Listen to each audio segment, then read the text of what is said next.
কুড়িগ্রাম জেলা ভুরুঙ্গামারী থানা চরভুরুঙ্গামারী গ্রাম ৮, ৯, ৭ পানিতে হলুডলু হয়েছে। দেখেন কিরকম পানি হয়েছে। দেখেন এখানে পানা আটকে গেছে। এখানে সদস্যরা দেখতে আসছে, পানি দেখতে আসছে।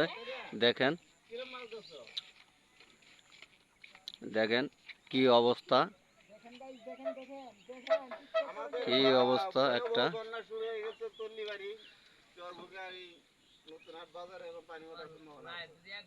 দেখেন পানি আর পানি।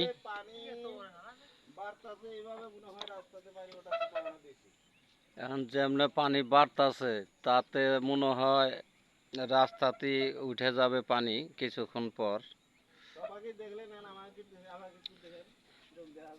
দেখেন পানির ইতিহাস।